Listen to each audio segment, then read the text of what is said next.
මේ වෙනකොට අභිධර්මයේහි චිත්ත චෛතසික රූප නිබ්බාන කියන මේ පරමාර්ථ ධර්මයන් පිළිබඳව කතා කළා.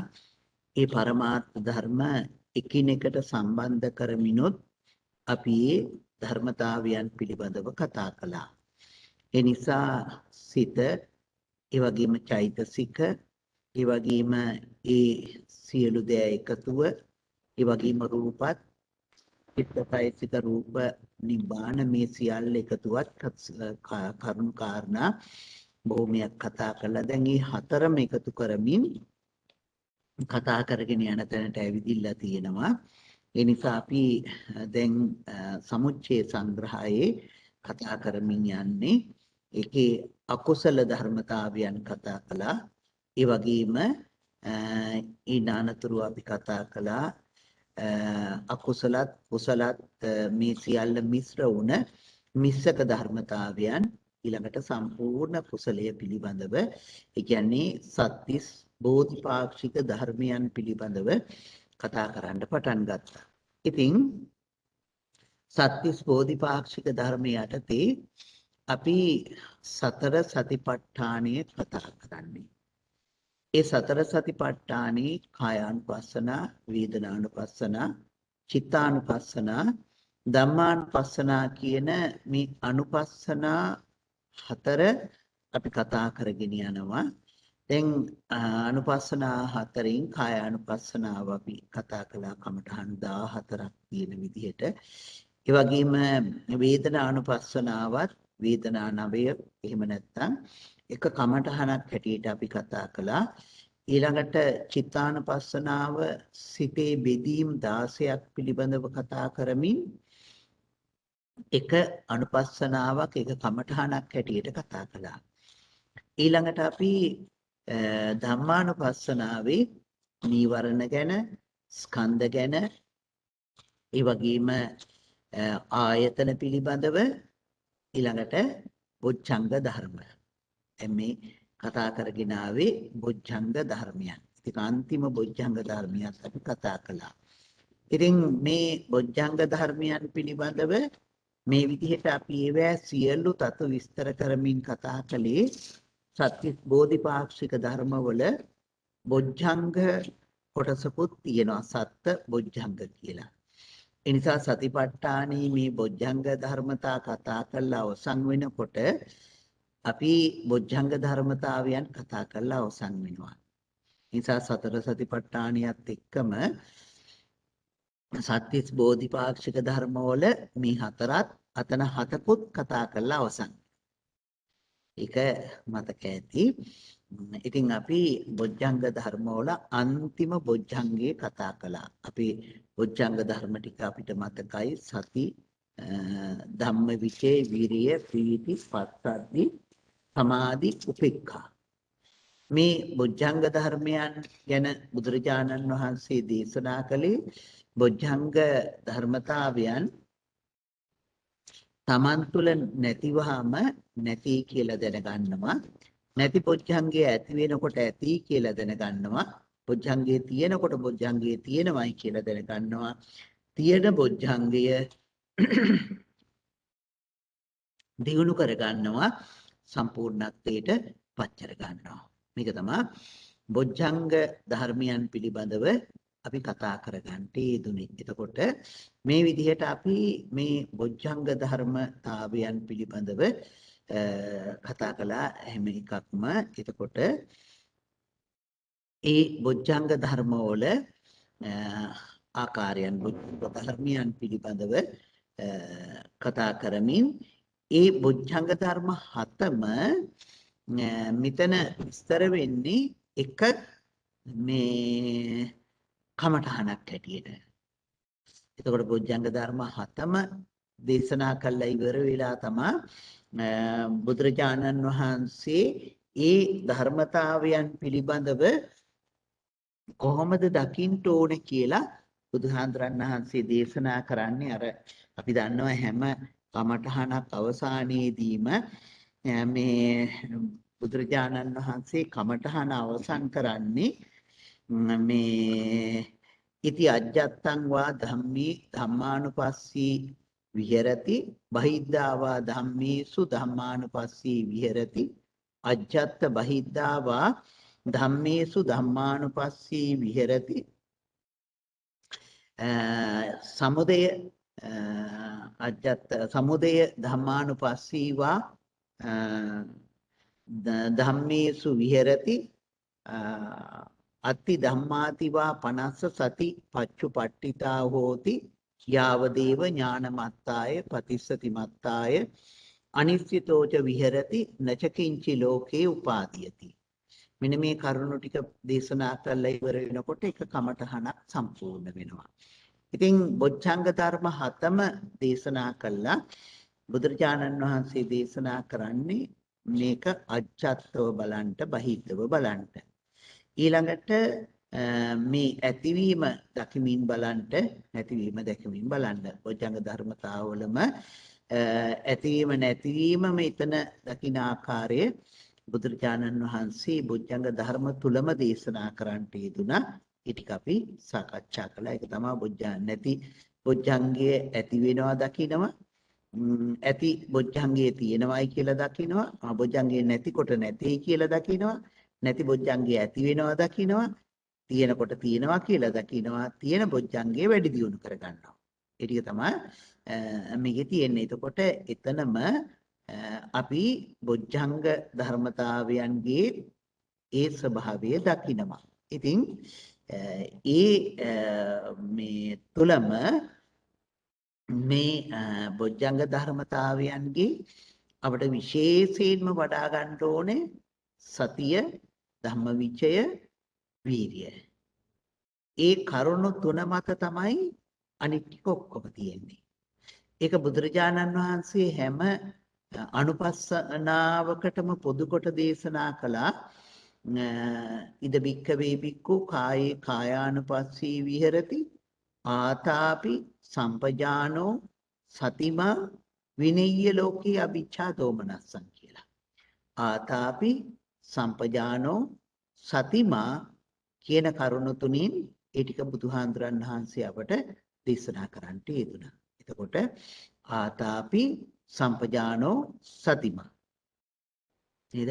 ඒ තුන එකතු කරගෙන බුදුරජාණන් වහන්සේ කරුණ දේශනා කරන්නට යෙදුණා. ඉතින් ඒ නිසා අපට ආතාපි කියලා කියන්නේ වීරියට, කෙලස් තවන වීරියට, සම්පජානෝ කියන්නේ නුවණට, සතිමා කියන්නේ සිහියට. එහෙනම් බොජ්ජංග ධර්ම තුන සති, ධම්මවිචය, විරිය. නේද? ඒ ධර්මතාවයන් ටික වඩන්න තමයි අපට තියෙන්නේ. එතකොට මේ බොජ්ජංග ධර්මතාවයන් වඩමින් ඉදිරියට ගෙනියන්න ඕන. එතකොට අරමුණ වල ඇතිවීම සහ නැතිවීම දකිමින් වාසය කරනවා. ඉතින් ඒ විදිහට ඇතිවීම නැතිවීම දකිමින් වාසය කරන පුජ්‍යලයා මේ සතිය වැඩෙනවා, නුවණ වැඩෙනවා. පසිතති මත්තාය, ඥානමත්තාය, පතිස්සති මත්තාය, අනිශ්චිතෝච විහෙරති නචකින්චි ලෝකේ උපාදීයති. මේ ලෝකේ පිළිබඳව පාදාන කරන්නේ මොකද මේ වය අනිත්‍ය දුක්ඛ අනාත්මයන් දකින නිසා. උපාදීයති ඒවන් කෝ භික්ඛවේ භික්ඛු ධම්මේසු ධම්මානුපස්සී විහෙරති. මේ විදිහට ධර්මීය අනුව බලමින් වාසය කරනවා චතුසු අරිය සත්‍යේසු. ඊළඟට පටන් මේ බොජ්ජංග ධර්මයන්ගෙන් අපි අවසන් කළා. ඊළඟට අපි පටන් ගන්නේ මොකද්ද? ආර්ය සත්‍යයන් පිළිබඳව. නේද? ආර්ය සත්‍යයන් පිළිබඳව ඒ ආර්ය සත්‍ය දැන් අපි මේ හඳුන්නේ එදා කිව්ව උපේක්ඛා සම්බුද්ධයන්ගේ අන්තිම අර කාරණා දෙක තව ටිකක් කතා කරනවා කියලා. අන්තිම ටික කතා කරන්න. ඔව්. වඩන කරුණු පහ අර පහ. අය කතා කරමු. හොඳයි. අන්තිම දෙක කතා කරනවා කියලා තව ටිකක්. හොඳයි. එතන විස්තර කරනවා අන්තිම කරුණු ටික. පුතා ඇරලා කියන්න එපා සද්දේටම. පන්ති කරන්න බැරි වෙනවා.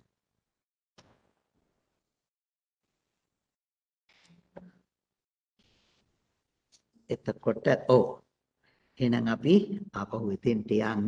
අපිට කතා කරන්න තිබුණේ උපේක්ඛා බොජ්ජංගේ අපි කතා කළා. මම හිතන්නේ බෝඩ් එකේ අනිත් පැත්තේ ඇති. මම බෝඩ් එක අනිත් පැත්තට හදවන්නම්. එතකොට නෑ. දැන් නැතුව ඇති.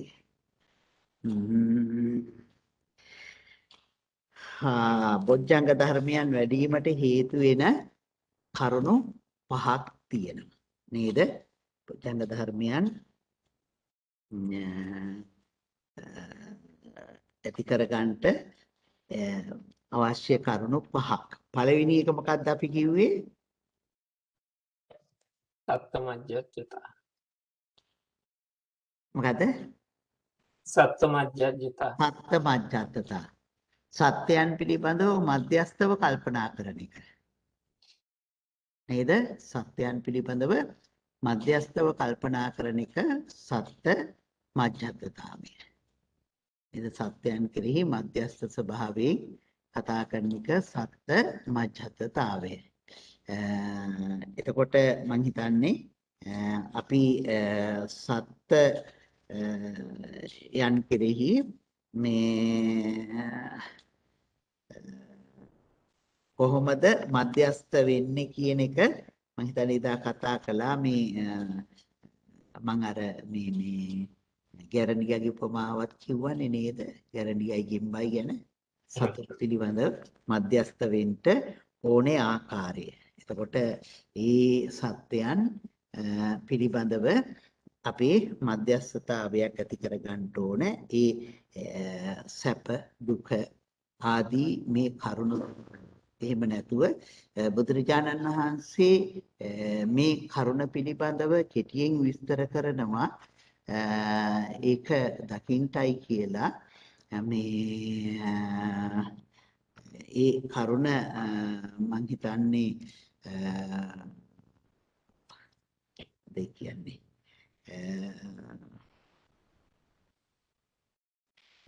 සත්ත යන් පිළිබඳව මොකද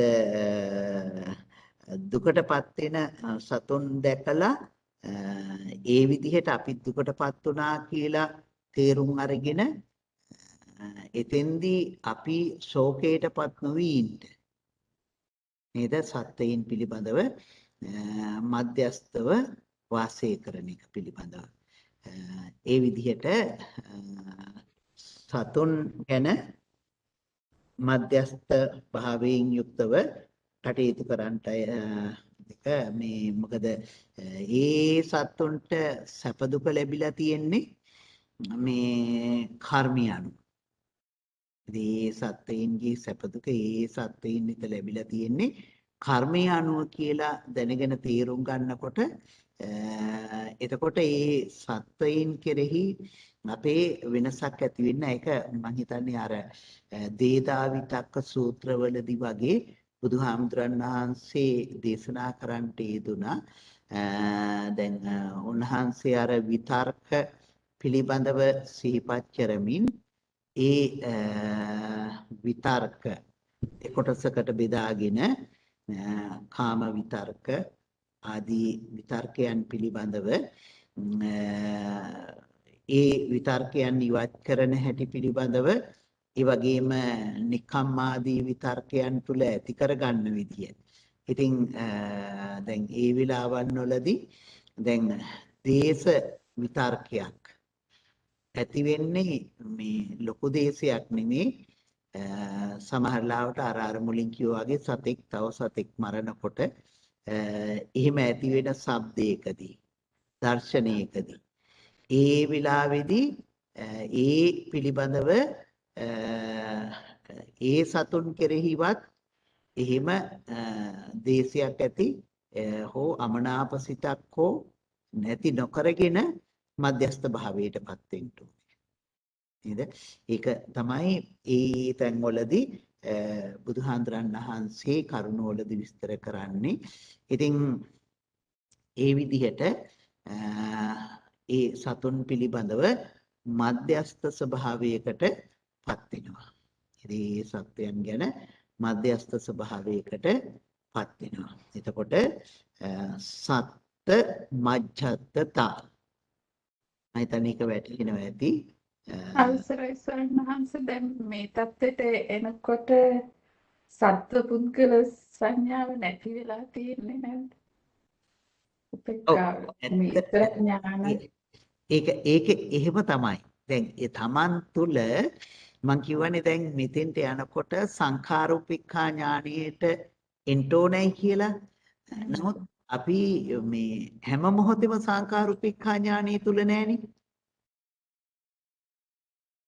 හැම මොහොතේම සම්බොජ්ජංගයේ වෙලාවේදී සම්බොජ්ජංගේ වෙලාවේ තියෙනවා. නමුත් මේ සම්බොජ්ජංගේට මේ දැන් අපි හිතන්නේ දැන් අපි වාඩි වෙලා භාවනා කරනකොට එහෙම ඉතින්ට එනකන් අපේ සිත පැවතුනා කියලා.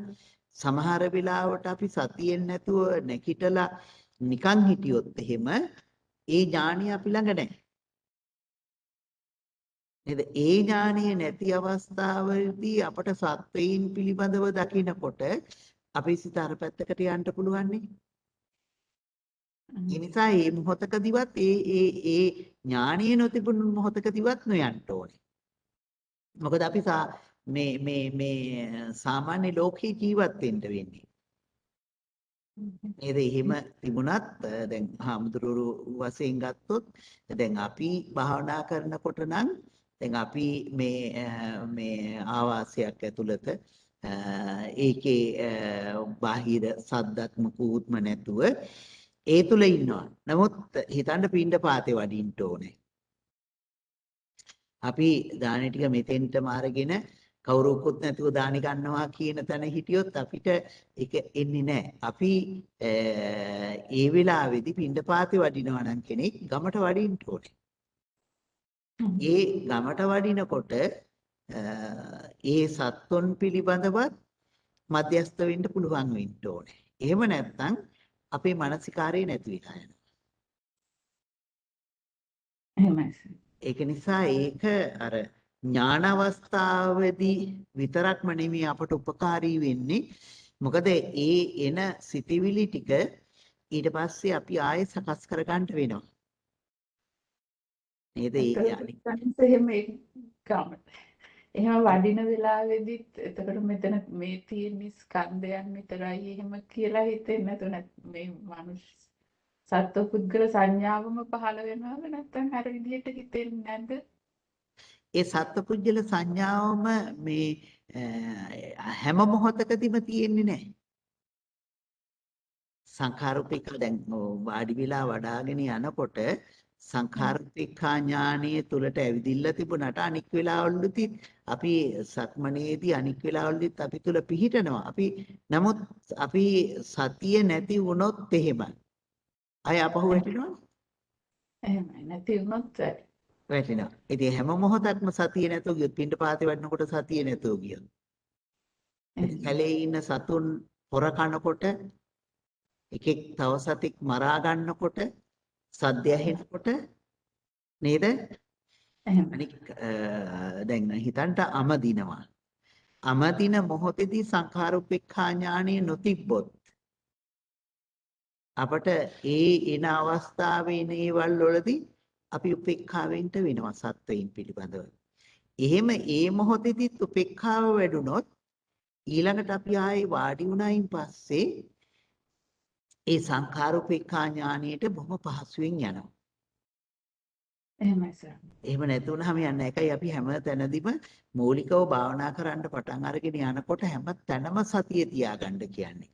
ඒ පුරුදු කරගත්ත සතිය අතෙන්ටත් ගියොත් අර ගොඩක් පහළට වැටෙන්නේ ගොඩක් පහළට නොවැටි අපට විදර්ශනා ඥාන තුලම යන්න පුළුවන්. ඒ මොකද දැන් අපි විදර්ශනා ඥානය කියන්නේ බොජ්ජංග මේ නිවනට යන්නේ විදර්ශනා නුවණේ බොහෝමයක් ඉහළට ඇවිදිලා තියෙන්නේ. ඒ කියන්නේ පටිපදා ඥාන දර්ශන විසුද්ධියේ අන්තිම අවස්ථාවකට අපි ඇවිදිලා තියෙන්නේ. මේ මේක ඊ타ත්ම මම හිතන්නේ කොහොමද මට වචන වලින් කියන්න තේරෙන්නේ නැහැ ඒක. ඊ타ත්ම ප්‍රනීත ඒ සැනසෙල්ල තියෙනවා. හැබැයි ඒ සැනසෙල්ලටත් අපි ඇලෙන්න පුළුවන්. නොඇලි ඒකෙත් මධ්‍යස්ථ වෙන්න වෙනවා. ඒක තමයි සංඛාර මධ්‍යස්ථතාවයේ දෙන්නේ. එහෙමයි සර්. ඔව්. එතකොට ඒකයි මම නිතරම කියන්නේ වඩන්ට මේ කොටෝම පිටින්ට යනකන් යන්න පුළුවන්. ඒක හරියටම වඩා ගන්න ඕනේ. ඉතින් මූලිකවම අපේ නීවරණ ටික යටපත් කර ගන්නම ඕනේ. එහෙම යටපත් කරගෙන සතිය නිවැරදිම සතියකට අපි පැමුණුනහම අපිව ඒ තැනින් ඉදිරියට ගමන් කරනවා. නිසා මේ උපේක්ඛාව දැන් අපට උපේක්ඛා ගොඩක් තියෙන තැන් අපි මතක් කරන්නේ අකුසලයේ තියෙනවා, ලෝභයේ තියෙනවා, මෝහයේ තියෙනවා. ඒ සාමාන්‍යයෙන් අපි මේ කාමාවචර කුසලයක් කරගන්නකොට මේ උපේක්ඛාව තියෙනවා. ඉතින් එතනනොත් එහාට ගිය උපේක්ඛාවක් පිළිබඳව තමයි මේ කතා කරන්නේ. එතනත් එහාට ගිය උපේක්ඛාවක් ඒ කියලා කියන්නේ හැබැයි හොඳට මතක තියාගන්න මේ ඇති වෙන සිත මොකක්ද? දැන් මේ සංඛාර උපේක්ඛා ඥානය අපි සිත් කියවනේ සිත් 89ක්. මේ 89න් මොන සිතේද මේ ඇති වෙන්නේ? කාමාවචර ඥාන කුසල සිත. ඔව්. කාම සෝබන ඥාන සම්පයුත්ත කුසල සිතක්. නේද? ඥාන සම්පයුත්ත කුසල සිතක්. එතකොට ඒ ඥාන සම්පයුත්ත මේ උපේක්ඛාසහගත කුසල සිතක්. නේද? ඒ කුසල සිත සාමාන්‍යයෙන් අපි පින්කමක් කරනකොටත් ඇති වෙනවා. නමුත් මේ ඇති වෙන්නේ විශේෂ ඥානියක් එක්ක. මොකද සංඛාර උපේක්ඛා ඥානය ඒ තරමට ඉහළට ගිය නුවණක්. එතනින් ඉහළට ගියාම මම මතක් කළා ඊළඟට තියෙන්නේ විදර්ශනා ඥානයන්ගේ අනුලෝම ඥානය. අනුලෝම ඥානයෙන් පස්සේ එයා එනවා ගෝත්‍ර භූ ඥානයට. ඉතින් යම් කෙනෙක් විදර්ශනාවේ එතෙන්ට ඇවිදිලා නතර වෙනවා නම් එයා මහා ප්‍රාර්ථනාවක් තියෙන කෙනෙක්. එහෙම ප්‍රාර්ථනාවක් තියෙන කෙනෙක් එතනින් නතර වෙනවා. එහෙම ප්‍රාර්ථනාවක් නැති වුණොත් එයා එතනින් එහාට යනවා. අපි ගොඩක් දැකලා තියෙනවා. එහෙම ප්‍රාර්ථනා තියෙන අය ඒ තැන නතර වෙනවා. ඊට පස්සේ ඒක හොයලා බලනකොට ප්‍රාර්ථනා තියෙනවා. එහෙම සමහර අය ඉන්නවා ඒ ප්‍රාර්ථනා අතහරින අයත් ඉන්නවා. බුද්ධත්වයේ නැත්තම් මේ පසේ බුද්ධත්වය ඒ වගේම මහරහත් භාවය ඒ කියලා කියන්නේ අග්‍ර ශ්‍රාවක තනතුරු වාගේ මේ වගේ අග්‍ර දේවල් ප්‍රාර්ථනා කරගෙන තියෙන අය සමහර අය අතහරිනවා. අතහැරුණොත් ඒ පුජ්‍යලයා ඒ ගෝත්‍රභු ඥානී අනිත් පැත්තට යනවා. ඒ කියන්නේ ලෝකෝත්තර ස්වභාවයට යනවා. එහෙම නැත්නම් අර ලෞකික ස්වභාවයෙම එයා නතර වෙනවා. ඒ ලෞකික ස්වභාවයෙම නතර වෙනවා. ඉතින් ඒ කියන්නේ අතහැරෙනවා කියන්නේ සංඥාස් එක කැමැත්තෙන් කරන දෙයක්ද නැත්නම් අර වෙන ශක්තියේ බලයට එහෙමම යැවීමක් වෙනවද? ආය අම්මා අහන්නකෝ චූටක් මට හරියට ඇහුන්නේ සංඥාස් එක අතහැරෙනවා කියලා ඒ ප්‍රාර්ථනාව තමන් හිතින් අතහැරෙනවා. දැන් යන්නේ නැති වෙනකොට තමන් හිතින් අතහැරෙනවා. ඒ කියන්නේ නැති වෙනකොට ඒ ප්‍රාර්ථනා තියෙන අයගේ ඇත්තටම මේ නැති වෙනකොට අපි හොයලා බලනකොට අපි කෙලින්ම අහනවා. එහෙම ප්‍රාර්ථනා තියනවාද කියලා. ඒ වෙලාවේ ඇත්තටම ප්‍රාර්ථනා තියන අයට ඒක ඉස්මතු වෙනවා. ඉස්මතු වෙලා ඒ අය ප්‍රකාශ කරනවා තියනවා කියලා. ඉතින් අපි දන්න මේ අය දන්න ප්‍රසිද්ධම උදාහරණයක් තමයි බලංගොඩ ආනන්ද මෛත්‍රී හාමුදුරුවෝ. කඳුබඩ භාවනා මධ්‍යස්ථානයේ භාවනා කරනකොට ඒ තැනට පැමුණුණයින් පස්සේ උන්වහන්සේ කොච්චර වීරියවන්තද කියනවා නම් පහුකාලීන අපි කතා කරනකොට අපි එක කියනවා ඒ කාලේ භාවනා මධ්‍යස්ථානයේ උදේ දානේ වළඳලා දවල් දානේ වෙනකන් සක්මනුත් කළා කියලා. හිතන්නකො එක දිගට උදේ දානේ ඉඳලා දවල් දානේ වෙනකන් නොකඩවා සක්මන් කළා කියලා කියනවා. එහෙම දවසුත් තිබුණයි කියලා මේ අපහු කාලීන ඉතින් අපි ඊට බොහෝම පස්සේ කාලනේ උන්වහන්සේලා බොහෝම මූලික කාලෙම කඳුබඩ භාවනා මධ්‍යස්ථානයේ මූලික කාලෙම භාවනා කරපු හාමුදුරුවෝ. ඉතින් උන්වහන්සේත් ඒ தත්ත්වයටපත් වෙලා එතෙන්දී ඒ හිටපු නායක හාමුදුරන් වහන්සේලා අහනකොට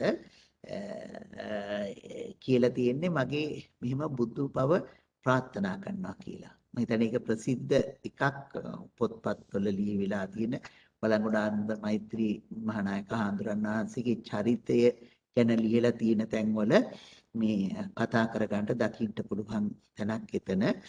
ඒ නිසා උන්වහන්සේගේ මහා ප්‍රඥාව මේ උන්වහන්සේගේ මහා ප්‍රාර්ථනයක් තියෙනවා. ඒ ප්‍රාර්ථනයත් එක්ක තමයි එතෙන්ට ගමන් කරන්නේ. ඒ ප්‍රාර්ථනීය සමගින්. ඒක මේ ඒ සංඛාර උපේක්ඛා ඥානීය අනුලෝම ඥානියන් එක්ක කටයුතු කරනකොට ලැබෙන දෙයක්. ඉතින් ප්‍රාර්ථනීය එහෙම කටයුතු කළා එහෙම අහලා ඊට පස්සේ ඒ පිළිබඳව කතා කරනකොට සමහර අය අතහරින අය ඉන්නවා. ඒ කියලා කියන්නේ එහෙම මහා ප්‍රාර්ථනා තියෙනකොට භාවනා කරගෙන යනකොට මේක දුකයි කියලා වැටුණ අය අතහරිනවා. ඒ කියලා කියන්නේ එහෙම බුදුරජාණන් වහන්සේලා අඩු වෙන්න හේතුවත් ඒකයි නේද? ලේසි නෑ, පහසු නෑ. බොහොම අමාරුවෙන් දුෂ්කරව ලබා ගන්න ඕන එකක්. නේද? අපහසුයෙන් දුෂ්කරව ලබාගත යුතු ගමන් කළ යුතු තැනක් තමයි ඒ තැන. ඒ නිසා මේ ඉගෙන අපි මේ ඒ කියලා කියන්නේ ඒ තැන කියලා කිව්වේ මේ සම්මා සම්බුද්ධත්වය එහෙම නැත්නම් පසේ බුද්ධත්වය දීර්ඝ කාලයක් මහා වීරියකින් කරගන්න ඕනේ. මහා කරුණාවක් තියෙන්න ඕනේ. නැත්නම් හිතන්ට ඒ සියලුම දේවල් වල මේ විදිහේ උපේක්ඛාවකට පත් කරගෙන සිත වඩන්න පුළුවන් නම් නේද? ඉතින් මේ සතිපට්ඨානය වඩපු හොඳම තැනක් තමයි අර තේමීය ජාතකය. නේද? මතකයිනේ නේද තේමීය ජාතකේ? තේමීය ජාතකේ මම හිතන්නේ ජාතක පොතේ තියෙන්නේ තේමීය ජාතකය කියලා නෙමෙයි. අපි තේමීය ජාතකය කියලා කිව්වට මුගපක්ක ජාතකය. ඈ? මුගපක්ක ජාතකේ. මුගපක්ක ජාතකේ. ඔව් මුගපක්ක ජාතකේ. ඔව්. එතකොට තේමීය ජාතකේ එතෙන්දී තේමීය කුමාරයා Tamanට රාජ සම්පත්තිය ලැබෙයි කියලා අවුරුදු 16ක් නේද 16ක් ගොළුෙක් බීරෙක් වාගේ හිටියයි කියනවා නේද ඒ කියන්නේ මේ නැගිටින්නේ ඇවිදින්නේ නැතුව එක තැනම එහෙමම මේ මල මුත්‍රාච්චරගෙන එහෙමම හිටියයි කියලා කියනවා මොකද Tamanට රජකම ලැබෙයි කියලා බයට හිතන්නකෝ මේ ගුණධර්ම පුරනකොට රජකම කියන එකට කොච්චර අකමැති වෙලා තියෙනවද කියනවනම් ඊට පස්සේ අර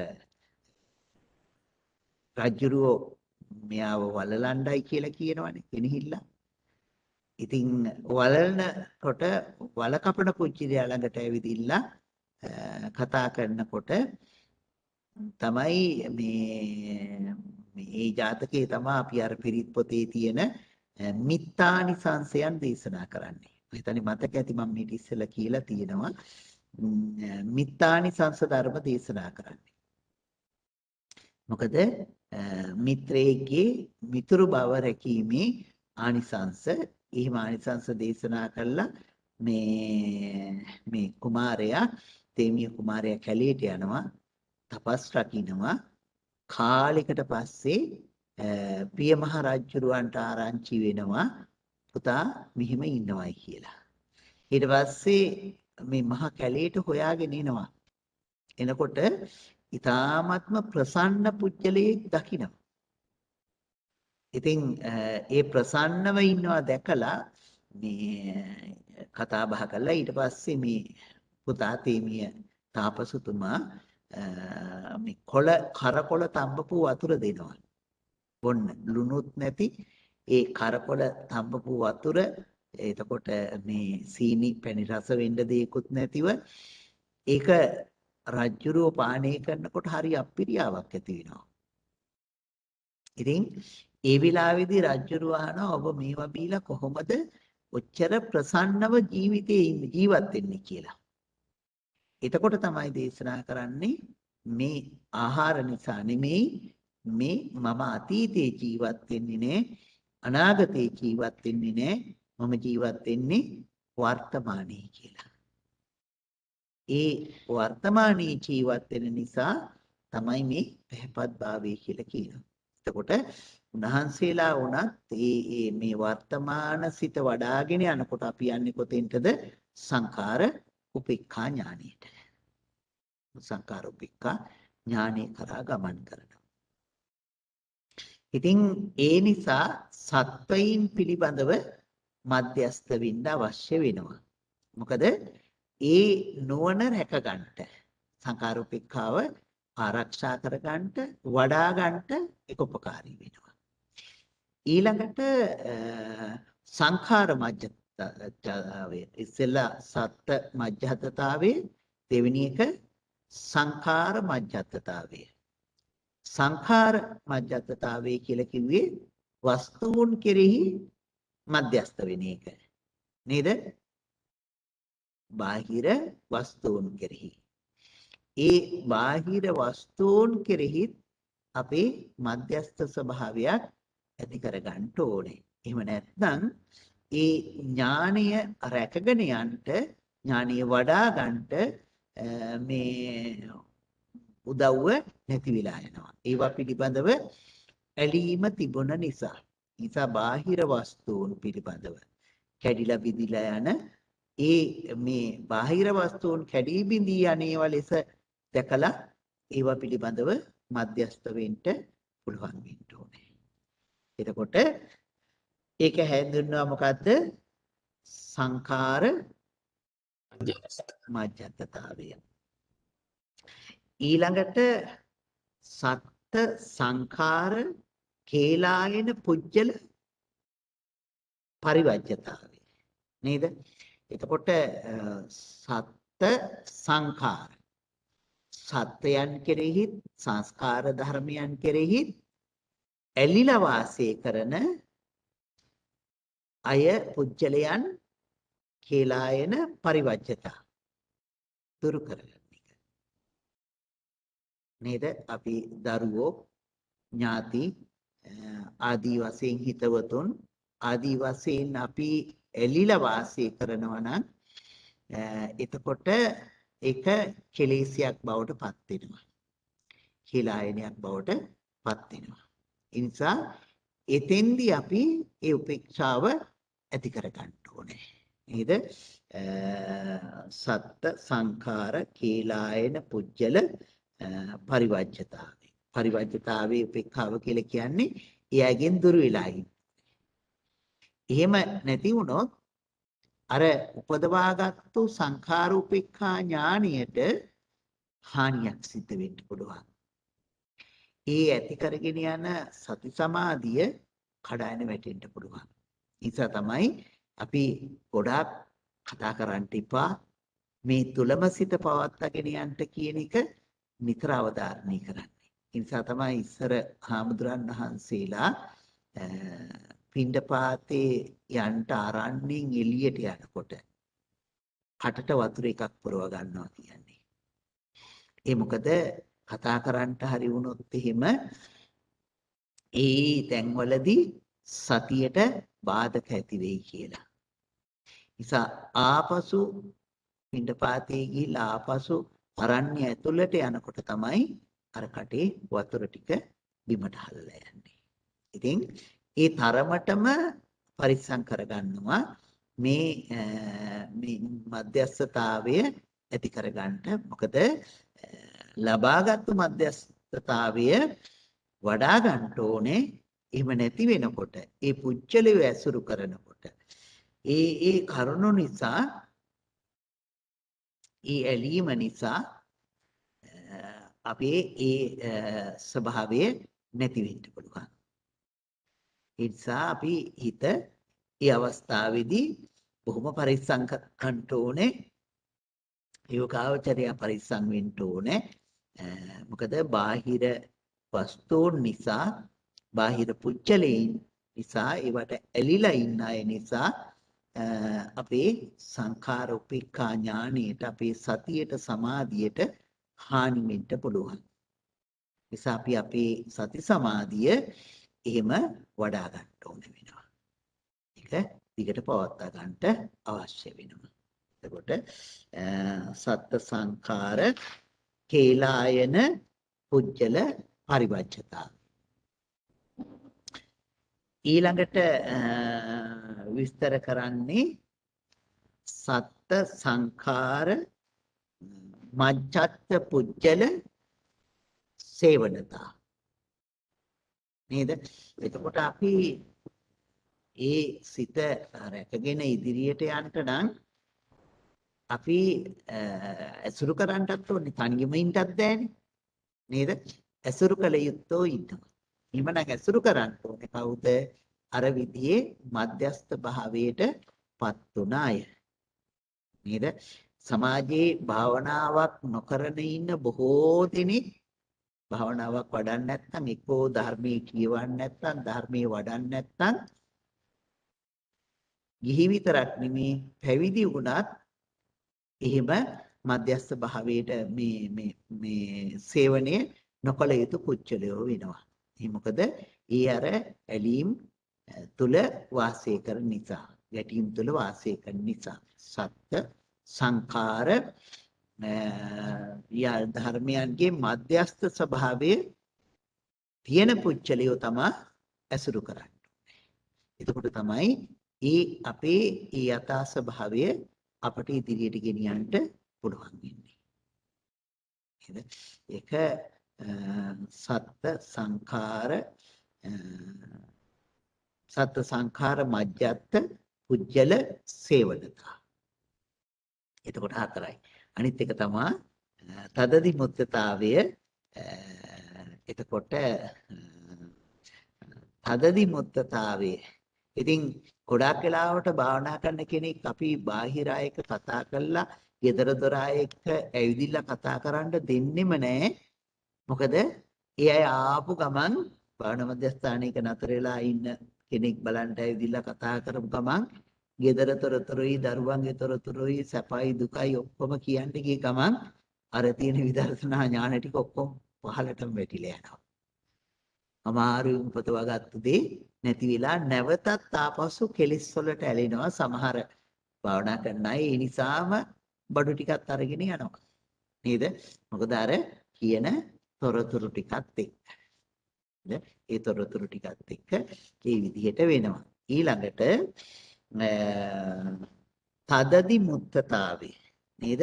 ඒක මේ ගැන අපි කතා කළා. ඒතෙන්දී අපි තදදි මුත්තතාවේ තුලදී අපි මේ ධර්මතාවයන්ට නැඹුරු කරගත්තු සිතක්, උපේක්ඛාවට නැඹුරු කරගත්තු සිතක් ඉන්න ඕනේ. ඉතින් ඒ උපේක්ඛාවට නැඹුරු කරගත්තු සිතකදී තමයි මම හිතන්නේ මම ඊට කිව්වේ නැද්ද දන්නේ අපේ මේ ඉන්ද්‍රිය ධර්මයන් සම කරගන්නයි කියන්නේ. ඉන්ද්‍රිය ධර්මයන් සම කරගන්නයි කියලා කියන්නේ. අපි ළඟ තියෙන මේ සද්ධා වීරිය සති සමාධි ප්‍රඥා කියන මෙන්න මේ ඉන්ද්‍රිය ධර්මයන් සමව පවත්තන්ට වෙනවා. ඉතින් ඉන්ද්‍රිය ධර්මයන් සමව පවත්තන්ට වෙනවා. ඉතින් දැන් ඒ නිසා තමයි අපි කිව්වේ දැන් ප්‍රඥාවයි සද්ධාවයි සමව සකස් කරගත්තේ නැත්නම් අපි වෙනත් වූ මතයන් තුලට යනවා. මේ වෙනස් වූ මතයන් තුලට යනවා කියලා කියන්නේ සමහර වෙලාවට දැන් යම් කෙනෙක් දැන් අපේ සිතෙහි මේකට නැඹුරු කරගත්තෙම නැති සිතක් ඇති වෙනකොට ඒ තුල පිහිටවන්නටම යන සිතක් නැති වෙනකොට සිත බාහිරට යනවා කියලා අපි දන්නවනේ. ඒ ඥානයෙන් බාහිරට යනවා. එමෙ යන්ට නොදී ඒ තුලම රඳවන්නට නම් අර ඉන්ද්‍රිය ධර්මයන් සම්භාවයත් අපට බොහොම ප්‍රයෝජනවත් වෙනවා.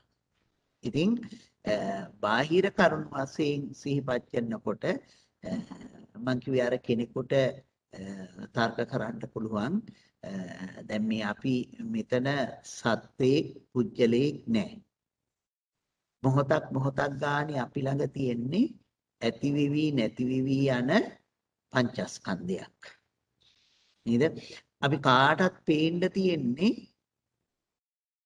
රූපස්කන්ධය. පඨවි ආපෝ තේජෝ වායෝ මේ කියන දේවල් වලින් සකසුණු රූපස්කන්ධයක්. එතකොට මේ රූපස්කන්ධය තුලත් විඥානියත් මොහොතින් මොහොත ඇති වෙවි නැති වෙවි යනවා. මේ කරුණු දැනගෙන ඉන්න පුජ්‍යලයා කියන්නේ ධම්මවිචේ තුලින් ධර්මයේ තුලින් ඒක දැනගෙන ඉන්න පුජ්‍යලයා ඒ තමයි බුදුහාඳුරන් වහන්සේ මේ හැමතැනදීම මේවා දන්නවා වගේම දකින්ටයි කියලා දේශනා කරන්නේ. දැනගෙන ඉන්න පුජ්‍යලයා මේ දකින්න පුජ්‍යලයාට වඩා දැනගෙන ඉන්න පුජ්‍යලයාට තර්ක කරන්න පුළුවන් කෙනෙක් කඩුවකින් කපලා මරනකොට ඒ ප්‍රාණඝාතයක් වෙන්නේ කොහොමද කියලා. ප්‍රාණඝාතයක් නොවෙනව නේද කියලා තර්කයක් ගෙනින්න පුළුවන්. නේද? මේ ළඟදි කවුද බුදුහාමුදුරුවෝ ගැන එහෙම කිව්වා කියලා මම ඒක කවුද කිව්වා. නේද හාමුදුරුවෝ. එතකොට ඒ විදිහට මේ ස්වභාවය මේ ටික අපි මේ දැනගෙන තියෙන්න ඕනේ. ඒ කියන්නේ අපේ සිත රැක ගන්නට. එහෙමනම් එහෙම වෙනකොට අපි සද්ධාව නැතිවුණොත් මේ බුදුරජාණන් වහන්සේ ප්‍රාණඝාතය කියලා දේශනා කළේ මොකක්ද කියන එක අපි පිළි අරගෙන නොතිබ්බොත් ඒ පිළිගැනීමමනේ අපේ සද්ධාව කියලා කියන්නේ. එහෙම නොතිබුණොත් එහෙම අපේ සිත අනික් පැත්තට යනවා. කෙනෙක්ව එහෙම විනාශ කරවන්න විතර්ක ඇති කරවන්න පුළුවන්. ඒ නිසා එහෙම පුජ්‍යල පරිවර්ජිතාවය ගැන විස්තර කරනවා වගේම අපි තුල පවතින සද්ධා ප්‍රඥා සමභාවයට පච්චර ගන්න ඕනේ. නේද? සද්ධාවත් ප්‍රඥාවත්. එතකොට සද්ධාව වැඩි වෙලා කටයුතු කරනකොට අපි බොහොම වෙලාවට ගොඩක් අය කියන්නේ මෝඩ සද්ධාව. සද්ධාවේ මෝඩකමක් නැහැ. නේද? සද්ධාවේ මෝඩකමක් නැහැ. ඒක අපි අර වචනේදී අපි එහෙම ප්‍රකාශ කළාට සද්ධාවට මෝඩයි කියලා කියන්න බෑ. නේද? සද්ධාවට මෝඩයි කියන්න බෑ. ප්‍රඥාව අඩුයි කියලා කියන්න පුළුවන්. ඒක මෝඩ සද්ධාව කියන එක අපි සාමාන්‍ය පාවිච්චි කරන එක මම හිතන්නේ නිවැරදි කියලා. ඒ නිසා සද්ධාව කියන එක මේ හොඳ වැඩි යුතු තිබිය යුතුම ධර්මතාවයක්. ඒ නිසා මොකද වෙන්න ඕනේ? මේ සද්ධාව මේ නිසා සමහර වෙලාවට දැන් හිතන්නකෝ අපි සංඛාරෝපේක්ඛා ඥානීය තුලම ඉන්නවා. එහෙම මේ ඥානීය තුලම ඉන්නකොට අපට මේ බුදුහාමුදුරන් වහන්සේ ගැන හෝ මේ එහෙම කරුණු සිහිපත් වෙනවා. දැන් අපිට එහෙම කරුණු සිහිපත් වෙනවා. එහෙම සිහිපත් වෙනකොට මේ අපි ඒවා පිළිබඳවම හිතාගෙන යනවා. අවබෝධ වාගේ අපේ හිතට පහළ වෙන ඒවා තියෙනවා. අනිත්‍ය දුක්ඛ අනාත්ම ධර්ම පිළිබඳව ආත්මයක් නැති ඒවා පිළිබඳව එහෙම හිතෙනකොට බුදුහාමුදුරන් වහන්සේ ගැන හිතන්න යනවා. එහෙම ඒ සද්ධාවෙන් බුදුහාමුදුරන් වහන්සේ ගැන හිතාගෙන යනකොට එතෙන්දි සද්ධාව අධික වීම අර මේ උපේක්ඛාවට බාධාවක් වෙනවා. උපේක්ඛාවට බාධාවක් වෙනවා. මොකද සද්ධාව අධික නොවි ප්‍රඥාවත් එක්ක එකට තියෙන්න ඕනේ. ඒක තමයි අපි නිරන්තරයෙන් එහෙම දැන් භාවනා කරගෙන යනකොටත් අර විදිහට අවබෝධයෙන් එන ඒවා අවබෝධයක් කියලා මෙනෙහි කරන්නයි කියන්නේ. අවබෝධයක් කියලා මෙනෙහි නොකරුණොත් සමහර තැන්වලදී ඒ යෝගියා හැටියට අපි විස්තර කරනවා මේ මොකද එහෙම නොවුනොත් එයා සද්ධාවේ අධිකකම නිසා අර සංඛාර උපේක්ඛා ඥාණයට හානි කරගන්න පුළුවන්. මේක මේ ඊතාසියුම් තෙන් ඊතාසියුම් කියලා කියන්නේ අපි මේ භාවනාවේ වඩලා ඉදිරියටම ගිය තැනක්. ඒ නිසා සියුම් වශයෙන් ඇති වෙන ඒ අවබෝධයන් තුළදී අපි එහෙම අපේ සිත පරිස්සම් කරගන්න ඕනේ. සද්ධාව වැඩි නොවී තියෙන්න ඒ අවබෝධ වශයෙන් අපට පහළ වෙන ඒවා. ඒ විලාවේ මේ බාහිර සිතිවිලි නෙමෙයි. අර ධර්මයේ පිළිබඳවම එන සිතිවිලි තුලින් තමයි අපි පරිස්සම් වෙන්න ඕනේ. නේද? ඉතින් අපි ඊට පෙර ආතුව නම් අපිට එහෙම ධර්ම කරුණු හිතට වැටහෙනකොට අපි ඒවා හොඳයි කියලා කියනවා. නේද? නමුත් මේ තැනට එනකොට ඒ අවබෝධයත් අපි මෙනෙහි කළ යුතුයි අවබෝධයක් කියලා. ඒ මොකද අපි අවබෝධය බුදුහාමුදුර ඇත්තටම මේ දේශනා කරපු දේ මේකේ කොච්චර වටිනවද කියලා එහෙම ඇති වෙන එක සද්ධාව ඇති වෙන එක ඉතාමත්ම වටිනවා. එහෙම ඇති වෙනවා. නමුත් අර සංඛාර උපේක්ඛා ඥානයේ තුලදී අපිට ඒක ඇති වුණොත් සංස්කාර උපේක්ඛාවට අපට පාඩුවක් වෙනවා. උපේක්ඛාව වඩන තැනට. නිසා ඒ යෝගාවචරයා එක මිනිහ කරන්න ඕනේ. ඉතින් දැන් මම මේ කියලා දෙන්නේ කමඨහන් දෙන හැටි දෝ කියලාත් මතක් වෙනවා. මෙච්චර මේ ගැඹුරු කියන්න ගියාම එන්නම්ස ඒකයි තියෙන්නේ අර සංස්කාර මජ්ජත්තතාවට දෙතකට සංඛාර මජ්ජත්තතාවය කියනකොට කිව්වේ බාහිර ඒවා පිළිබඳව. දැන් මෙතන එහෙමයි සංසේ. ඒ බාහිර වස්තුන් පිළිබඳව මෙතෙන්දී එන්නේ තමන්ගේ මනසෙම ඇති වෙන ස්වභාවය. ඒ කියලා කියන්නේ සංඛාර උපේක්ඛාවට ගොඩනගාගෙන සිට සංඛාර උපේක්ඛාව තුල තියෙනකොට අපේ සිතට එහෙමව පහළ වෙන්න පුළුවන්. දැන් මේ සද්ධාව අධිකව සිතවිලි පහළ වෙනවා වගේම ප්‍රඥාව අධික සිතවිලිත් පහළ වෙන්න පුළුවන්. නේද? මොකද ඒ සිතවිල්ලේ වරදක් නැහැ. අපි ඒ ඔස්සේ ගියාම නැවත බුදුහාමුදුරන් වහන්සේම සිහිපත් වෙනකොට අපිට මුලදී භාවනා කරනකොට බුදුහාමුදුරුවෝ සිහිපත් වුණාට කමක් නැහැ. එතකොට අපට එන ප්‍රීතිය අපි ඒ ප්‍රීතිය තුලින් ඉස්සරහට ගෙනියන්න පුළුවන්. මේ සංඛාර උපේක්ඛා ඥානයේදී ඒක උනොත් අපට පාඩුවක් වෙනවා සංඛාර උපේක්ඛාවට. ඒක ඉතින් සම්භාවනා කරන යෝගාවචරයාට තේරෙන්නේ නැහැ. ඒක දැනගෙන අවබෝධ කරගෙන තියෙන්න ඕන යෝගියා පිළිබඳව ඒ භාවනා කරන යෝගාවචරයාට උපදෙස් දෙන ගුරුවරයා. ඒ තේරුම් අරගෙන එතනින් එයා මුදවන්ට දැනගෙන තියෙන්න ඕනේ. ඉතින් මුදවන්නට අවශ්‍ය වෙනවා. එතකොට ඒ විදිහට මේ සද්ධාව අධික වෙන්නත් පුළුවන්. නේද? මේ විදිහට දැන් හිතන්නකෝ අරමුණු වල ඇතිවීම නැතිවීම වහා ඇතිවීම නැතිවීම දැකගෙන යනවා කියලා. ඒකත් ප්‍රඥාවක්නේ. ඒ ඇතිවීම නැතිවීම මේ ගැනම මේ නිතර තවත් ධර්ම කරුණොත් එක්ක සිහිපත් කරමින් සසඳා බලා යන්න ගියොත් ආය අපි ඒ ප්‍රඥාව නිසාම අනිත් පැත්තට යනවා. නිසා ඒ සිතිවිල්ලත් අපි මෙනෙහි කරන්න ඕනේ. සද්ධාව ස්වરૂපයෙන් එන සිතිවිලිත් මෙනෙහි කරන්න ඕනේ.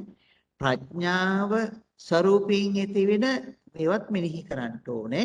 එහෙම නැත්නම් ඒව තුලත් බැඳෙන්නත් පුළුවන්. නොබැඳී අපි එතරින් ඉස්සරහට යන්න ඕනේ. උපේක්ෂා භාවයටපත් වෙන්න ඕනේ. මොකද ඒ අවබෝධයේ කෙරෙහි Taman බැඳුනොත් ඒ අවබෝධ සිතිවිලිත් එක්ක ප්‍රඥා සිතිවිලිත් එක්ක අපි ඉදිරියට යනවා ඒ සිතිවිලි වලින්. එතකොට අපි චින්තාමේ වශයෙන් ඉදිරියට යනවා මිසක් භාවනාමේ වශයෙන් ඉදිරියට යන එක නතර වෙනවා. සංඛාරූපේක්ඛා ඥාණයට ඒකත් හානියක් වෙන්න පුළුවන්. ඒ නිසා ඒ මොහොතේදී එහෙම එන සිතිවිලිත් අපි අවබෝධයක් කියලා හෝ මෙනෙහි කරලා එතනින් අපේ සිත මුදවා ගන්න ඕනේ. ඉතින් මේක නිකන් කියලා නම් හරියන්නේ නැහැ. මම කියනවා වගේම වඩන්න එතෙන්ට යනකම් මේක වඩා ගන්න පුළුවන්. නේද? කැපකිරීමෙන් යුක්තව කරනකොට මේක වඩා ගන්නට බැරි වෙන්නේ නැහැ. ඉතින් මේ උපේක්ෂාව ඒ විදිහට මේ ප්‍රඥාව සහ සද්ධාවාදී ඒවා මේ සම කර ගන්න ඕනේ. නේද?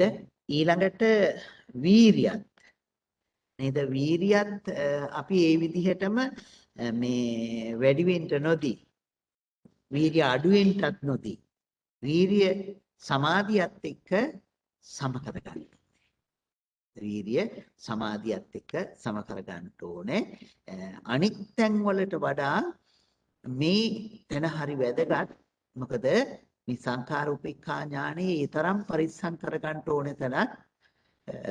අපි එතන හරියට වඩලා එතනින් ඉදිරියට ගියොත් අපි යන්නේ ලෝකෝත්තර භූමියට නිසා. එහෙම නැත්නම් ඒ මොහොත අපට ලෝකෝත්තර භූමියට යන්න තියෙන අවස්ථාව නැති වෙනවා. නේද? ඒ නිසා මේ ඒ විදිහට මේ අපි ඒ වයින්ොත් මෙව වෙන්නේ නැතුව වීර්ය අධිකත්වයට පත් කරගන්නෙත් නැතුව සමාධි අධිකත්වයට පත් කරගන්නෙත් නැතුව අපි ඒවා සම කරගන්නට අවශ්‍ය වෙනවා. නේද? මේ ඉතින් ඒ නිසා මේ දැන් හිතන්නකෝ මේවා වෙනකොට සමහර වෙලාවට අපි යමක් සජ්ජායනා කරගෙන යනකොට ඒ සජ්ජායනා කරන ධර්මයේ තුලම සිත පිහිටලා වීරිය ආවේ නැත්නම් අපි තීන මිතියට යන්න පුළුවන්. නේද?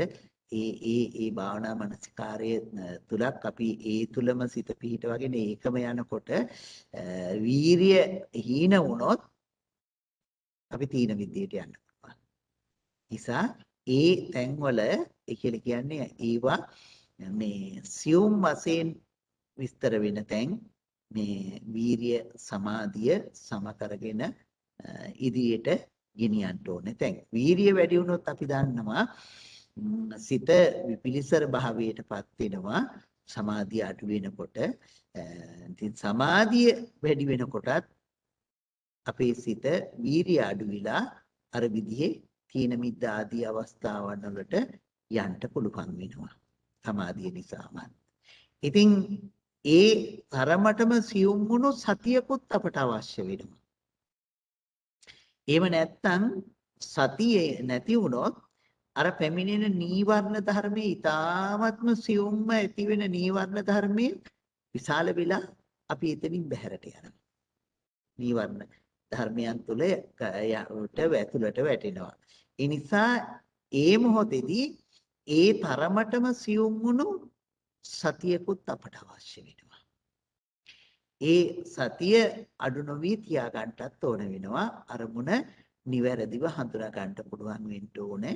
මොකද සතියෙන් තමයි අකුසලයට යන්න නොදී කුසලයේ තුල සිත පිහිටවන්නේ. ඒ නිසා ඒ තැන්වලදී අපි ගොඩක් පරිස්සම් කරගෙන ඒ ස්වභාවය වඩන්න ඕනේ. ඉදී ස්වභාවය ඇති කර ගන්න ඕනේ. ඉතින් එහෙම තමයි මේ තදදි මුද්දතාවය යටතේ නැඹුරු කරගත්තු සිත රැකගෙන තියාගන්නට අවශ්‍ය වෙන කරුණු හැටියට මතක් වෙන්නේ. එතකොට ඒ නිසා ඒ විදිහට මේ ධර්මතාවයන් සමභාවයට පච්චරගෙන මධ්‍යස්ථ භාවයේ අපි ඒ තුල වඩාගෙන ඉදිරියට ගමන් කරනකොට තමයි අපේ සිත මේ ලෞකික භාවය ඉක්මවන්න පුළුවන් වෙන්නේ. ඉතින් ඒ ඉක්මවන මොහොත වෙනකොට මාර්ගඥානයක් තුලදී අපි දන්නවා මේ මාර්ගඥාන සිතෙහි අර මේ ධර්මතාවයන් ටික එකට තියෙනවා. මොනවද? මේ ආර්ය අෂ්ටාංගික මාර්ගයේ අංග 8ම එක හිතක පහළ වෙනවා. මම හිතන්නේ අපි ඉස්සර මතක් කරලා තියෙනවා කවදාවත් මේ අංග 8ම එක හිතක පහළ කරගන්න අමාරුයි කියලා. පහළ වෙන අවස්ථාවක් තියෙනවා නම් ඒ මාර්ගඥානයක් තුළදී. මොකද සම්මා වාචා, සම්මා කම්මන්ත, සම්මා ආජීව කියන මෙන්න මේවා එකිනෙකට වෙනස් දේවල්. එක මොහොතකදී එක විට තියෙන දේවල් නෙවෙයි. නේද? ඒවා වෙන වෙනම පවතින සම්මා වාචා කියලා කියන්නේ නරක වචනයෙන් සිත අයින් කරගන්න එකනේ.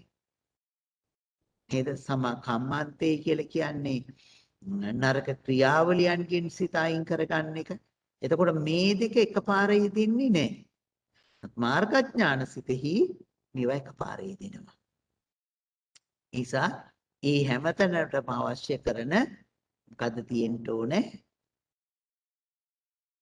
ඒ හැමතැනම තියෙන උපේක්ඛාවක් අපි ළඟ ඇති කරගන්න ඕනේ. උපේක්ඛාව රැක ගන්න ඕනේ. ඉත පැමිණු උපේක්ඛාව රැක ගන්න ඕනේ. එතකොට තව මොනවා හරි ප්‍රශ්න තියෙනවද මේ පිළිබඳව? මම හම්බුනේ ඔව් අම්මා. සරයි ඔව්. මිස්සුනා පහුගිය කීපේ මම ඒ උනාට පොඩ්ඩක් ඒක බැලුවාද ඔව්. දැන් මෙතන හම්බුනේ දැන් අපි මේ භාවනාව වඩනකොට ඔව්. දැන් අපිට දැන් සංස්කාර වල ඇතිවීම නැතිවීම පෙනිලා එක වෙලාවක් එනවනේ දැන් අර ඒක බින්දිලා යන වෙලාවක් කියන්නේ අර දැන් ඇති වෙනවා පේන්නේ නැතුව වගේ එකට යනකොට නිකන් බයක් වගේ එනවනේ. ඔව්. ඔව්. දාඩිය දානවා වගේ. ඔව්. ඔව්. ඔව්. එතකොට දැන් එතරම්දී උපේක්ෂා වෙන්න නෑ අම්මා එතින්දි උපේක්ඛා වෙන්න බෑ. බෑ. ඔව් එතන උපේක්ෂා වෙන්න බෑ. එතකොට ඒක මැඩගෙනම එහෙමම යන්න ඕනේද එතන? වඩාගෙන යන්න ඕනේ අම්මා. ඔව්. එතකොට හම්දුනේ ඊළඟට දැනෙන්නේ නැහැ වගේ වෙන්න යනවනේ ඊළඟට වෙනකොට. දැන් ඒක එහෙම දැන් කාලයක් තිස්සේ ඕකත් එක්ක අර ෆයිට් එක කරද්දී ඔව්. ඊට පස්සේ එතනින් එහාට යනකොට නිකන් මොකුත් දැනෙන්නේ නැහැ වගේ එකක් වෙනවනේ දැන් ඒක නොදැනෙනව නෙමෙයි. ඔව්. ඔව්. ඔව්. ඔව්. එතන ඔය උපේක්ඛා වෙන එකද නැත්නම් ඒක වෙන මෝහයකට අහු වෙන එකද? ඒක අම්මා හරියටම ආවොත් උපේක්ඛාව. ඒ වෙනස අඳුරගන්නේ කොහොමද ස්වාමීන් වහන්සේ? ඒක දැන් ඒ කියන්නේ දැන් අම්මා දැන් ඒක වෙනස අඳුනා ගන්න නම් ඇත්තටම එතන යෙදුණු නුවණ තියෙන්න ඕනේ. ඒක ප්‍රත්‍යවේක්ෂා කරලා තමයි බලන්න වෙන්නේ නේද? ඔව් ප්‍රතිවීක්ෂා කරලා බලනකොටත් ඒ තුල අපට දැන් මේ නොදෙනී යන ඒ ගති තියෙනවම්ම අපේ මේ සමාධිය වැඩිවීම නිසා සමාධිය වැඩිවීම නිසා වීරිය ප්‍රඥාදී අඩුවීම නිසා අපට එන්න පුළුවන්. උපක්ලේශ අන්න විදියට තියෙන උපක්ලේශ නිසාත් එනවා. ඔව් ඒ කියන්නේ ප්‍රීතිපස්සද්ද නිසාත් එනවා. ඒක නිසා තමයි මේ ඉන්ද්‍රිය සමභාවය දැනගන්න ඕනේ. එතකොට ඉතින් ඒක ඇත්තටම භාවනා කරගෙන යන යෝගාවචරයාට එතන එහෙම අල්ලගන්න බැරි වෙනවා. මම ඒකයි කිව්වේ එතකොට තමයි උපදෙස් දෙන ගුරුවරයෙක්ගේ අවශ්‍යතාවය එන්නේ. එතනින් මුදවගෙන සමහර ලාවට ඉතින් සමහර වෙලාවට මේ ඉතින් අපි දකිනවා අපේ කඳුබඩ නායක හඳුරේම ඒ වගේ වෙලාවට වචන ඈති ගහ මොනවද ඔය කරන්නේ කොහොමද මේ කියනවා. ඒ වචන දෙක තුනයි කියන්නේ. ඒ වචන දෙක තුන දවසක් භාවනා කරන්න තියෙනවා. ඒකෙන් ආර්යා හරියනවා. අනිත් පැත්තට එනවා. වෙනවා. හැබැයි ඒ වුණාට එහෙම වුණාට එතන සතිය තියෙන බවක් දැනෙනවා. ඒ කියන්නේ සතියේ පිට ගිහිල්ලා නැහැ කියලා තේරෙනවා හම්දුනේ. ඔව් නෑ එහෙමම නිවැරදිව වුණාම හරි එහෙම. දැන් මම කියන එක තේරෙනවද දන්නේ නැහැ. නිවැරදිව වුණාම ඒ ටික කොහොම සම්පූර්ණයෙන් හරි.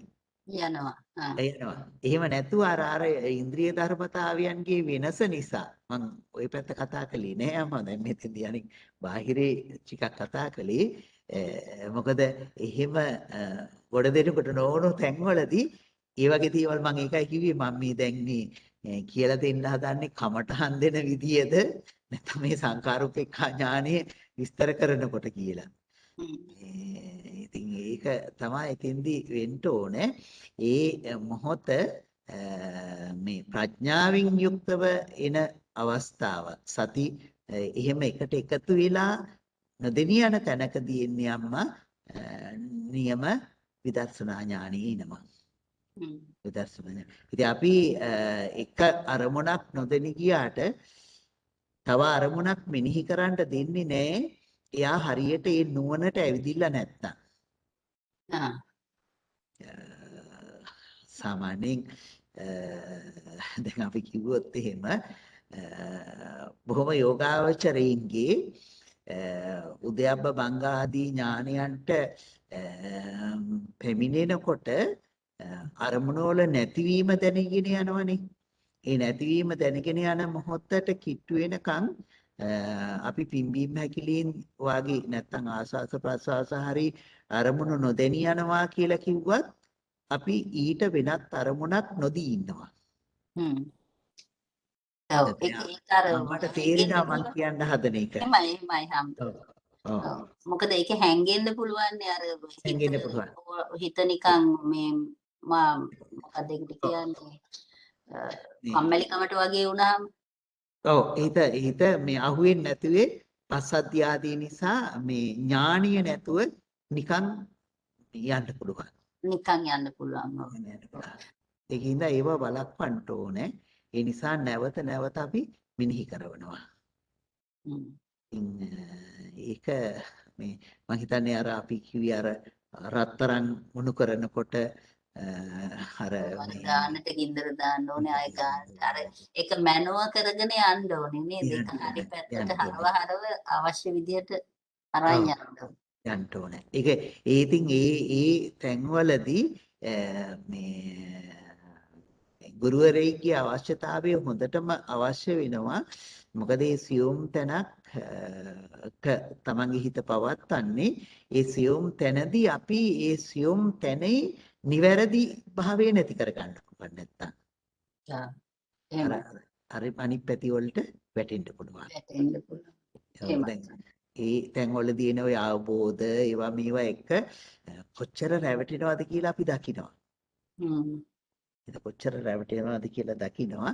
ඉතින් වැඩි තියෙන්නේ මේ අපේ කට්ටිය තාම මේ වඩන්නේ නැහැ නේකනේ ප්‍රශ්නේ. අපි කය වඩනවා නම් ඒක කොච්චර වටිනවද? ඉතින් ඒවා අපට අපේ භාවනා මධ්‍යස්ථානවලදී නිතර දකින්න ලැබෙන දේවල්. ඉතින් අපි මෙහි අය මේ උනන්දුව මේ වීරිය නේද?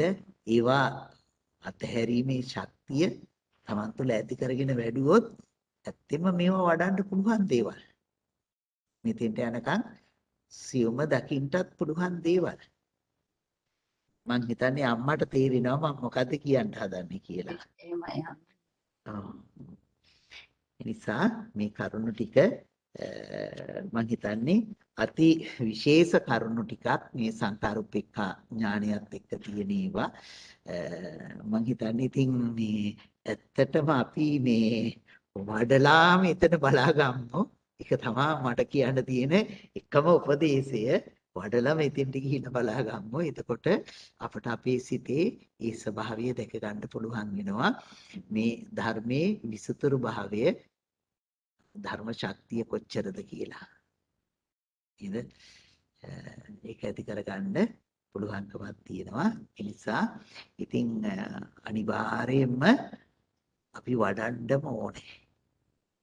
ඒක වඩන්න ඕනේ. ඉතින් දවසකට ටික ටික වැඩුවත් චුට්ට නමුත් ඉස්සරහට යනවා. නමුත් ඉතින් ඒක කොච්චර කාලයක් තුලද අපි ඉස්සරහට ගෙනියයිද කියලා අපි දන්නේ නැහැ. අර හොද මඩේ දානවා වගේනේ අපි කරන්නේ ඒක. මඩේ දානවා වගේ. ඔව්. ඒක දැන් ඔය අර මේ සත්ත්‍ය මේ මජ්ජත්තතාවය ගැන එහෙම කියනකොට අපි ඒ සිත අතෙන්ට ගිහිල්ලා තියෙනකොට සාමාන්‍ය ලෝකෙට ගියාම හරියට අහු වෙනවා. හරියට අහු වෙනවා. එතකොට අරවා වැඩුණේ ඒවා ආපහු වැටෙනවා.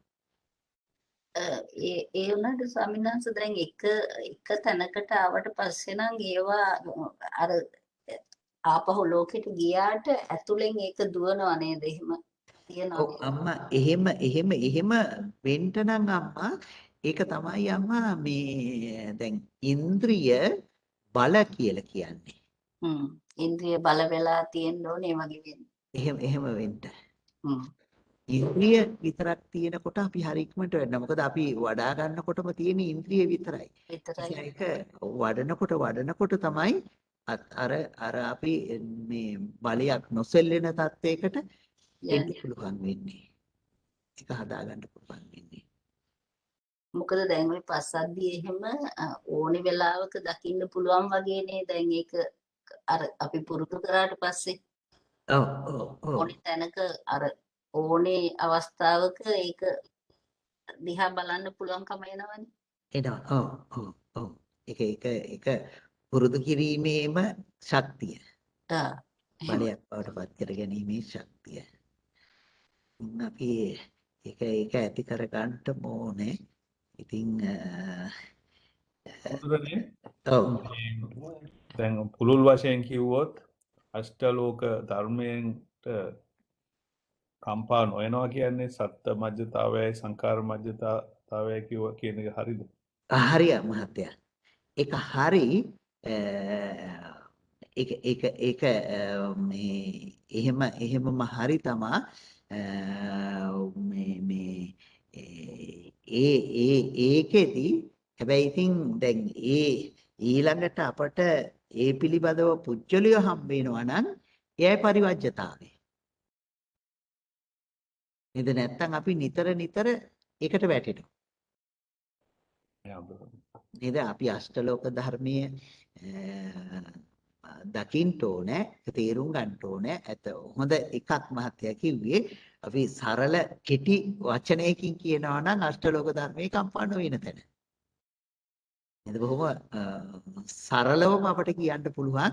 ඒක තමයි අපි මෙච්චර විස්තර කළේ සත්ත්‍ය මජ්ජත්තතාවයයි සංඛාර මජ්ජත්තතාවයයි පිළිබඳව.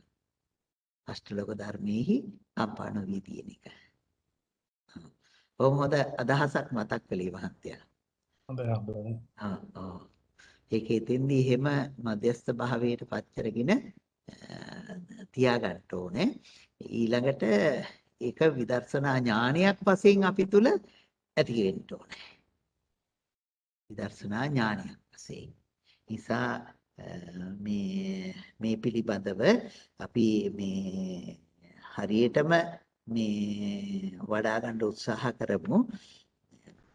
ඉතින් අපි දැන් සංසාරේ අපි මේක පුරුදු කරන්න ඕනේ. කොච්චර කල් පුරුදු කරනවද කියන එක දන්නේ නැහැ. නේද? වඩන්න ඕනේ. ඉතින් සාමාන්‍ය ජීවිතයට එනකොට ඒක වැටෙනකොට ආයෙ වඩන්න ඕනේ. ආයෙ හදන්න ඕනේ. ආයෙ හදා ඉදිරියට ගෙනිච්චාම තමයි අපි බලාපොරොත්තු වෙන ඒ මේ ලෝකෝත්තර தත්වයන් කරා අපට අපේ සිතක් ගන්න පුළුවන් වෙන්නේ. ඒක මේ වැදගත්ම තැනක්. ඒ නිසා මේ බොජ්ජංග ධර්මයන් ගිහි වැඩි යුතු තැන් ගැන කතා කරනකොට මේ තැන් කතා කරන්නම වෙන්නේ ඇත්තටම විදර්ශනා ඥාන තුලදී. ඔය කියන විදර්ශනාවන් හරියට වැඩුණයින් පස්සේ අපට ওই විදර්ශනා ඥාන අදිෂ්ඨාන කරලා බලන්න පුළුවන්. අපි දැන් මතක් කරලා දුන්නා මතක ඇති රූපාවචර සිත් ඇති කර ගන්නකොට පංච වසී භාවයක් නේද? මේ ආවජන සමාපජන උත්ථාන ආදී වශයෙන් අපි කියවනේ මේ පංච වසී භාවයක්. ඒ වගේම මේ විදර්ශනා ඥානයන් තුලත් අපි ඉදිරියට සිත ගමන් කරලා එහෙම ඉදිරියට ගිය සිතක ඊට පස්සේ ආපහු අපට පුළුවන් වෙන්න ඕනේ එහෙම හරියට වඩාගත්තු සිතක් අපි විදර්ශනා ඥානවල උද්‍යප්පේ ඥානිය තුල මේ පැයම අපට ඉන්න ලැබේවා කියලා අදිෂ්ඨාන කළා. ඒ පැයම උද්‍යප්පේ ඥානිය තුල වාසය කරන්න. ඒ කාලයේම බංග ඥානිය තුල වාසය කරන්න. බයතුප්පඨාන ඥානයන් තුල වාසය කරන්න. එහෙම සකස් කරගන්න පුළුවන්. ඒකට වඩන්නම ඕනේ. නේද? ඒකට වඩන්නම ඕනේ. ඉඳ මම දන්නේ මම මේ කිව්ව කරුණු කොයිතරමකට අපට තේරුණාද කියලා මේ විදර්ශනා භාවනාවේ ඉහළටම ගමන් කරන කරුණු ටිකක් තමයි මේ විස්තර වෙන්නේ. ඒ කියන්නේ බොජ්ජංග වඩනවා කියලා කියන තැන එනකොට එයා විදර්ශනා ඥාන තුලට ගිය කෙනෙක් කියලා අපි තේරුම් ගන්න ඕනේ. බොජ්ජංග ධර්මතාවයන් වඩනවා කියලා කියනකොට ඒ කියලා කියන්නේ සතිය ධම්මවිචය වීරිය. අපි කිව්වේ මුල ඉඳලම හරියට වැඩෙන්න ඕනේ. ඒවා මූලිකව ඇති කරගෙන යනකොට තමයි ප්‍රීති, පස්සද්ධි, සමාධි, උපේක්ඛාවන්ට එන්නේ. එතකොට ඒ ප්‍රීති, පස්සද්ධි, උපේක්ඛාවන්ට එනකොටත් අර අපි සති මේ ධම්මවිචය වීරිය. ඒ කියන්නේ එතෙන්දී ධම්මවිචය කියලා කියන එක අර අපි නාම රූප දකින හේතුඵල කියලා දෙන අහගන්න තැනින් එහාට ගිය තැනකට අපි අපේ සිත ගමන් කරනවා. තැනින් එහාට ගිය තැනකට අපි අපේ සිත ගමන් කරලා ඒ සිත එතෙන්ට ගමන් කරනකොට ඒක මේ ප්‍රඥාව බවට පත් වෙලා. එතකොට ඒ ධර්මතාවම තමයි ඉදිරියට වඩන්න තියෙන්නේ. ඉතින් යම් කෙනෙක් මේ විදිහට ඒ මාර්ගඵලයන් තුළ නැත්නම් ලෝකෝත්තර ධර්මතාවයන් තුළටපත් වුණයින් පස්සේ එයා නැවත නැවත භවනා කරනවා නම් නැවත නැවත වඩනකොට උද්‍යාප්පේ ඥානීන් පල්ලෙහාට භාවනාවක් තුළට ගියයින් පස්සේ යන්නේ නැහැ. උද්‍යාප්පේ ඥානීන් ඉහළට තමයි එයා ඉදිරියට ගමන් කරන්නේ. ඒ තුලින් එයා ඉදිරියට ගමන් කරනවා. ඔව්. ඒ නිසා අර එතනින් එහාට ගමන් කරගන්න අවශ්‍ය කෙනෙක් අර අපි කිව්වනේ ප්‍රථම ධානයේ උපදවාගෙන පංච වසීයෙන් වසී කරලා කාල නියමයක් තීරණය කරගෙන ඒ කාල නියමයේ ඒ කාලය තුලදී ප්‍රථම ධානයේට නොපෙමිනේවා කියලා අදිෂ්ඨාන කළා ဒုတိ ය ධානයේ පිණිස මේ වීර්ය වඩන්න ඕනේ කියලා. ඒ වගේම තමයි ඉදිරියට ගමන් කරන්න අවශ්‍ය වෙන යෝගාවචරයා අර ඥානියන් අතෑරලා ඒකට නොයෙලබෙයිවා ඉදිරි මාර්ගඵලයන් තුලට යත්වා කියලා කාල නියමයන් කරලා අදිෂ්ඨාන කරලා භාවනා කරන්න ඕනේ. එහෙම කරගෙන ගිහිල්ලා ආයේ මේ විදර්ශනා ඥාන අරිට වඩා ප්‍රබලව මේ බොජ්ජංග ධර්ම ඊටත් වඩා ප්‍රබලව අපි තුල ඇති වෙලා ඒක ඊට වඩා අතිශයින් සියුම් භාවයකටපත් වෙලා තමයි එතනින් ඉහළ තියෙන මාර්ගඥානයන් කරා යෝගාවචරය ගමන් කරන්නේ. එහෙම ගමන් කරන්න තියෙන මකක් තමයි මෙතන තියෙන්නේ.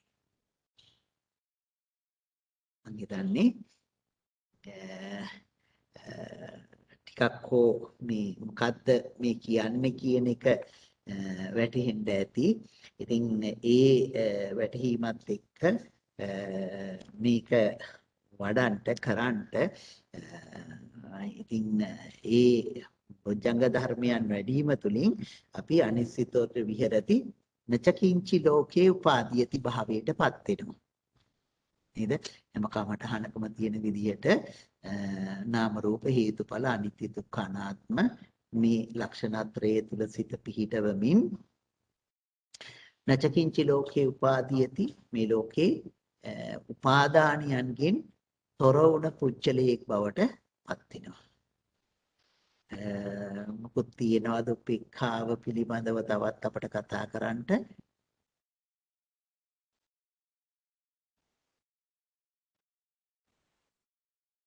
අවසරයි ස්වාමීන් වහන්සේ. දැන් යම් කිසි කෙනෙක් එතන සංකාරුපේක්ඛා ඥානෙ ඇති කරගන්න එතනින් එහාට යන්න බැරි වුණොත් ඊළඟ භවයකදී එතනට ඉක්මනින් ළඟා වෙනවද නැත්නම්? ඔව් අම්මා. එහෙම කෙනෙකුට නාම රූප ධර්මයන් කෙරෙහි ඇති කරන්න පුළුවන්. සරලව කියනවා නම් යම් කෙනෙක් මරණාසන්න ඇති වෙනකොට ওই විදර්ශනා ඥාන ඇති කරගෙන මරණාසන්න අවස්ථාවකදී උද්‍යප්පේ ඥානෙට එන්න පුළුවන් වුණොත් නේද? මරණාසන්න අවස්ථාවක අපි මරණයත් එක්ක තියෙන සිතිවිලි ටික අපට ඒ ටික හරියට මෙනෙහි කරගෙන මේ විදර්ශනා ඥානියන්ගේ උද්‍යප්පේ ඥානෙ මරණාසන්න මොහොතට ගත්තොත් එහෙම අපි සුද්ධාවාස බ්‍රහ්ම ලෝකෙ උපදිනවායි කියනවා. එතකොට හිතන්නකෝ මේ මොහොතේ අනාගාමී වෙන්න පුළුවන්කමක් කියන්නේ. නේද? ඒ තරමට ඉහළට යන්න පුළුවන්. ඒසයි ඊළඟ මොහොතට ඒ වගේ මොහොතක් කර අතාරින්න ලේසි දැන් අයන්න ගන්න පොඩ්ඩක් දෙයක් නැහැ චුට්ටක් ඇහුන්නේ අම්මා. ඒ වගේ මොහොතක් කර අතාරින්න ලේසිනේ දැන් මොකද තව අල්ලන්න දෙයක් නැහැනේ. දෙයක් නැහැනේ. ඔව්. ඇතිව නැතිවම දකිමින් යන මොහොතක්නේ. කොහොමත් යනවා වගේ. ඔව්. ඒක තමයි අපට වඩාගෙන යන්න තියෙන්නේ. හොඳයි. එහෙමනම් වෙන විශේෂ දෙයක් ප්‍රශ්නයක් තියෙනවද? මේ ටික ඉතින් මම දන්නේ මම ආයෙත් කියන්නේ මේ තේරුණාද කියන එක. මොකද අපේ හිතේ තියෙන ඊ타ත්ම සියුම්ම ගැඹුරුම වටිනාම ස්වභාවයන් පිළිබඳව. මොකද අපි ලෞකික භාවය ඉක්මවන තැනකට තමයි අපි එතනින් එළඹෙන්නේ. ඉතින් එතන කොච්චර වටිනවද කියලා අපට හිතා ගන්න බෑ. නේද? නිසා අපි ඒ තුලට එන්න ඕනේ. හොඳයි. එහෙමනම් අපි අපේ අවසන් අදට අවසන් කරමු. අපි මේ අවස්ථාවේදී මේ බොජ්ජංග ධර්මයන් කතා කළා. බොජ්ජංග ධර්මයන් පිළිබඳව මම හිතන්නේ කාටත් වැටහෙන්න ඇති බොජ්ජංග ධර්මයන් තුළ මොකද්ද ඇති කරගන්න තියෙන්නේ කියලා. නේද? නැත්නම් අපි සාමාන්‍යයෙන් බොජ්ජංග කියලා කතා කරනවා. සති ධම්ම විචේ විරිය ප්‍රීති පස්සද්ධි සමාධි උපේක්ඛාව ආදී වශයෙන් කතා කළාට එතනින් එහාට ගිය එක අපි ළඟ ඇති වෙන්න ඕනේ කියන එක අපි මතක් කරගන්නවා. නේද? හොඳයි. එහෙමනම් අපි මේ සිදු කර ගන්නට යෙදෙන උතුම් උදාර වූ කුසල ධර්මතාවයන් සියල්ලම අපි පළමුවෙන්ම දෙවියන් ගන්න කරමු. අපත් බුදු සසුනක් සුරකින්න අල්පී ශාක්‍ය මහේ ශාක්‍ය ආදී කොට ඇති සියලු සම්‍යක් දෘෂ්ටික දෙවියෝ සියලුම පින් කැමැති දෙවියෝ මේ පින් අනුමෝදන් වෙත්වා සපවත් වේවා.